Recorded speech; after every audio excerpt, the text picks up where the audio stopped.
Welcome back to Never Shut Up. It's your boy, Marcellus. Wiley. Boy, double dutch. Who used to double dutch out there? I got third place in the third grade in double dutch in the whole school.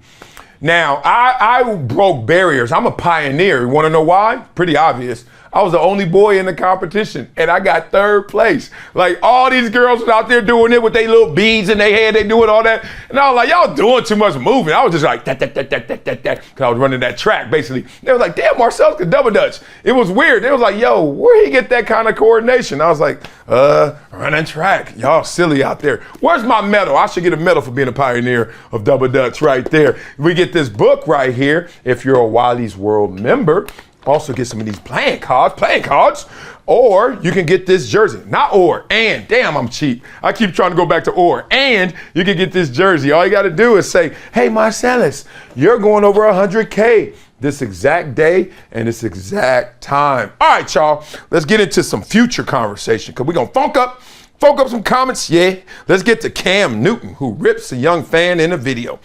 He said, when I grew up, we didn't disrespect those older, let alone a professional athlete. Preach. We didn't care if they won a ring or not. They are the 1% of the 1%. This generation doesn't get that. And Cam gave him exactly what he was looking for. Amen. Man, these kids today, God, dog, what's wrong with y'all? I mean, I'm generalizing to the fullest, but damn it, y'all shouldn't let me be in a position to generalize. If I see another person walking up to somebody unqualified with their merits, they ain't did what he did, and you ain't gonna even get a chance probably to do what he did. On your best day, it's his worst day, and you got jokes? Woo! Woo! I can't wait to see that same kid when he don't make it. You do whatever you're gonna do in life. Be successful, homie. But you ain't gonna make it in the league. And then if you don't, which is the statistics, the odds, I ain't even predicting hell on you. Just the fact of the matter, Cam Newton, not only did he make it, he was the best player in the league. NFL MVP for 1 year, and y'all got jokes. Woo! Follow that kid for me, y'all. I'm gonna find that kid. I can't wait till he's 21 when he graduate college. I'm gonna be like, what round you get drafted? And if hey, prove me wrong. That's the challenge right here. Prove me wrong. I'll give you this book. Let me stop. All right, let's go to this one. I can't stand these kids. Professional athletes should not engage in this sort of behavior. Just ignore it. We'll then say more about the hecklers than Cam. Interesting. Makes Cam look petty doing that. Shows the fan got under his skin and Cam has low self-esteem. Oh my God, really? By Cam engaging in this, the fan actually won. Oh, I'm sorry to hear this from you. Because you're coming from a perspective that you're looking up to Cam Newton instead of looking at Cam Newton and just respecting what Cam Newton has done as you see him. There's a difference. Like, Cam Newton is still a human being. So guess what? He's allowed to feel things. He's allowed to respond to another human being, and that energy can be transferred, right? You know, every action has an equal and opposite reaction. Only time that gets skewed is when we think higher of you than that. That said, Cam Newton didn't look bad in that situation. Cam Newton didn't start that situation. That kid had jokes. To me, unmerited jokes. Yeah, he didn't win a Super Bowl. Oh, so what? He didn't. You see Charles Barkley. Oh, where your rings at? You imagine how dumb you sound walking up to Charles Barkley talking about how many rings he won. You're like, well, what? And Charles Barkley would have been a lot different than Cam Newton. Let's just say it wouldn't have been as nice as Cam Newton. So I'm not with that right there. Let's get to Michael Jordan, who tipped only $5. He got 5 on it, though. Workers should get paid properly in the first place and not rely on tips. Amen. Like, this whole industry is shot. Like, y'all, hold on. You got a boss, but instead of coming at him and pressing him and changing that industry or getting a union or something, y'all coming at me with the side eye because I'm not giving you 20% because you didn't bring the fries out when they were still hot. Like, good Lord, man, we can't get into this. All right, so member comment below. It's my man Gringo Star who says, I didn't think you'd get into a conversation about tipping, but hey, since we are here, I'll give my 2 cents, cheap ass. Good joke. I tip everyone from fast food workers to bartenders, delivery folks, shoot, even tip strippers if a private dance was nice. How could it ever not be nice? My point, tipping at a place I frequent generally gets me remembered and treated better as a customer. That's facts. Yeah, you get burned every once in a while for tipping. I tip based on performance, professionalism, etc. I never leave people nothing though. Generally, an act of kindness goes a long way. And that's loose calling that kindness, but go ahead. Vegas does have different tipping rules because it is such a service-oriented city. If I'm at the tables, I'll tip more so the cocktail waitress will keep coming back and serving them drinks. Marcellus, are you a Hennessy dude or a Cavassier man? Let's get a sponsorship for the channel. So sound like you work for one of them companies, if not both of them companies. And frankly, that's not my favorite dark liquor. I like me whiskey. I'm a whiskey man, yes. Or reposado, I like reposado. But you know, my favorite drink is alcohol. So I love all types, so I'll take that as well. Interesting point she made right there. That's the whole thing. Is it kindness tipping? Or is it obligation tipping? Like we're trying to figure out that, and you illuminated some of that. All right, let's get the Pat McAfee Show to ESPN Radio. I genuinely think most of the reason Pat went to ESPN was to not have to pay for their sports rights, such as NFL, NBA highlights, etc., since ESPN already provides that. Interesting, which he catered the new studio for. So the show going to audio only or primarily is just a dumb move from all parties involved. Hey, let's see that. Nah, dumb is strong. One, every show adjusts. Let me tell you what's happening with Skip Bayless right now and his show. We're in their 2-month hiatus. They are testing that show. Testing people who may be on the show going forward or may not. I tested for Sports Nation day one. I was never going to be on Sports Nation day one. It was Colin Cowherd and Michelle Beadle. I tested with Max Kellerman. Max Kellerman wasn't going to be on Sports Nation. It was Colin Cowherd and Michelle Beadle. So the point is they're just trying to figure it out. Is it a science? No, you just feel comfortable. Then you say release it. And then as soon as you put it out there, you also learn from how you're receiving it as viewers. And then once they see that, they make more edits. This show, Never Shut Up, has changed from hello to right now, right? Started off, John Brinkus and I was doing it. Then it was just me. Then it was Mikey P. Then it's back to me. I don't know who next. Got to find somebody. Maybe Max Kellerman. That's the point. No slight to anything, just you always are weaving, trying to find that secret sauce that is so hard to find. All right, last comment right here. Pat's show was so successful because it wasn't ESPN or Fox. That's the only reason. It was different, and they cussed, and far more enjoyable than First Take or Undisputed. I hear you. I want to be positive, but give it some time, and it will be like every other show. Damn, y'all got a doomsday scenario for this dude.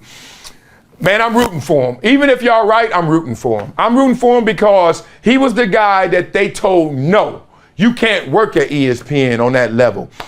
And why am I rooting for him? Because I was there. I was on that level he was trying to get to.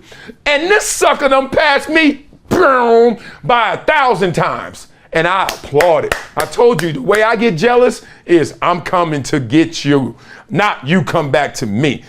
Keep running. Go, Pat. Keep going. So the go, Pat is ESPN. Go back.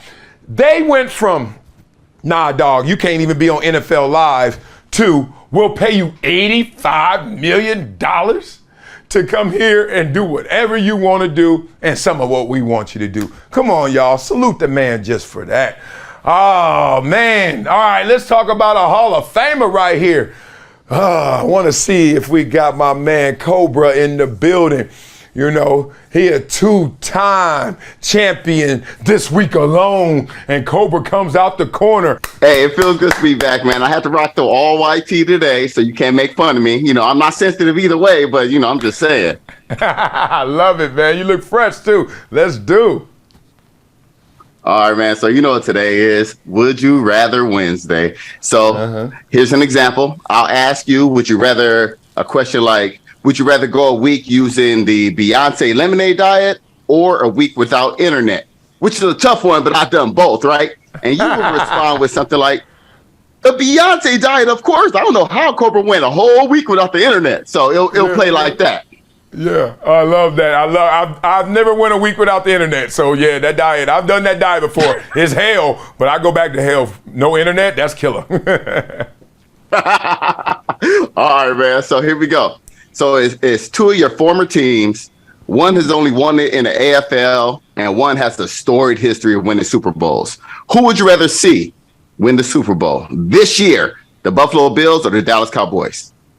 Oh, thank God. Thought you were going to say Buffalo or San Diego. I was going to have a choice. I thought Buffalo about that. or Dallas? I thought about it. Yeah, Buffalo or Dallas, too easy. Buffalo. Like, Dallas, to me, I don't look at Dallas like everybody else does. Like, when they going to win again? I'm like, what do you mean again? Man, I remember winning 3 out of 4. I was like, that's good for my lifetime. And everybody else, I'm like, y'all on borrowed time because Jerry done did it. But then when I look at Buffalo, I'm like, I don't see it. They have nothing to show for that in terms of the Lombardi Trophy. So give them their first instead of giving Dallas, their 5th or something like that. I'm good. Go to Buffalo. Yeah, I get that, but I'm rooting for the Cowboys, man. I'm tired of all the hate on Dak. And even Mike McCarthy said this is his most talented team he ever had. So it's not even on Dak. It's really on him now, and he put it on himself. So, I want to see them pull it out. Oh, that's a death sentence when someone says talent. Aye. Let me tell you why. The most talented players you've ever seen in any sport from birth to now, there's some of those guys on that list that didn't go pro.